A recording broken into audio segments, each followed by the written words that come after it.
that, Polemy. A big factor in today's cabinet rejig is going to be the upcoming Uttar Pradesh polls. And sources have indicated that all regions and communities from the state will be represented in the reshuffle. Apna Dal's Anupriya Patel is likely to be accommodated and Nishat Party too is likely to get a berth. Take a look.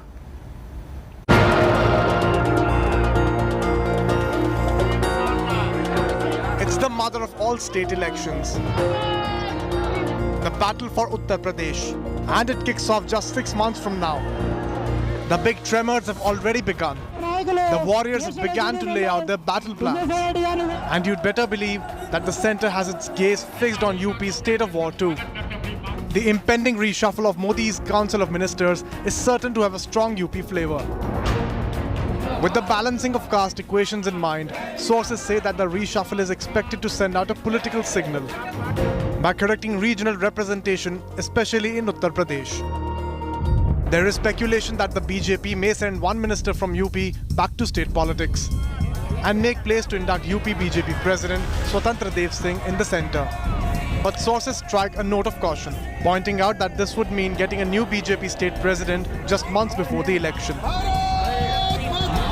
After super successful poll performances in Uttar Pradesh in the 2017 Assembly polls and 2019 Lok Sabha elections, the Yogi Adityanath administration has sustained a fair amount of caste-driven damage, something the Prime Minister would like to correct on a war footing going into the polls.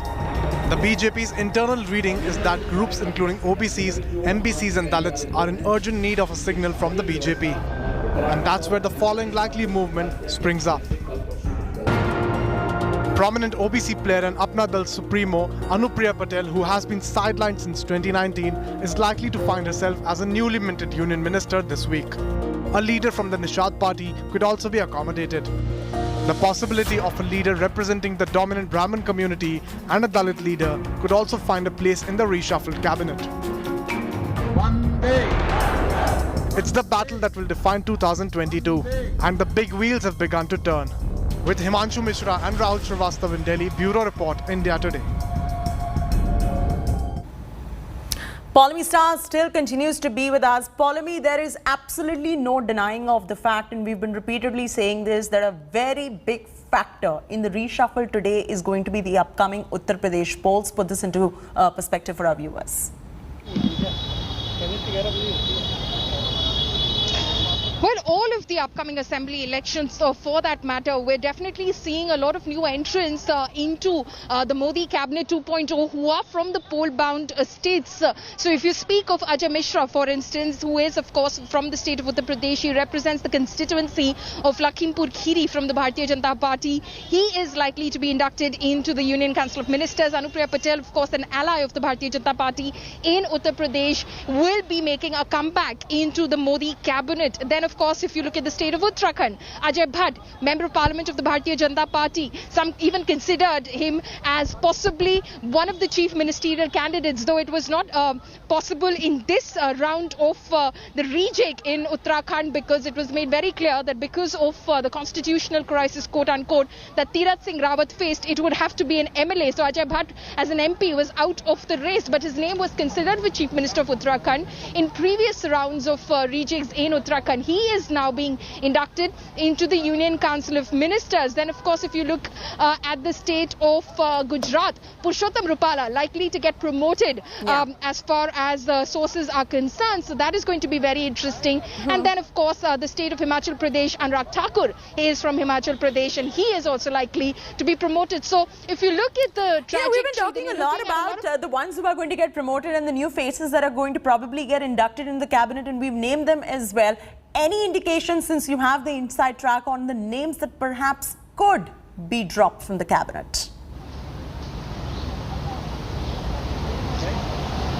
Well, this is all within the realm of speculation at the moment, Chetty. We do not have a confirmation as of yet, but there is a likelihood of a few at least being dropped from the Union Council of Ministers. We do know that Thawar Chand Gehlot has already been dropped, but he has been then, of course, sent to Karnataka as governor. He, of course, was 73 years old, so he was in a way nearing the age limit as far as the Modi government is concerned. concerned and their cutoff of 75 is concerned. But then there are, of course, others who possibly would have, not really done very well in terms of their performance, and possibly that's the reason that the Modi cabinet would be dropping them in this round. We do not have confirmation, but there is, a lot of speculation around the names of Sadanand Gowda, Ashwini Chaubey, R.K. Singh, Power Minister.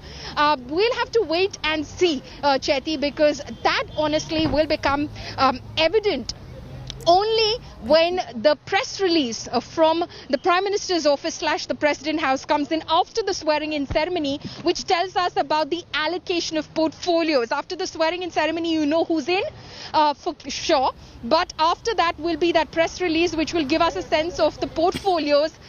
In that sense, you could possibly find out if you see a reallocation, we'd know who's possibly been shown the door.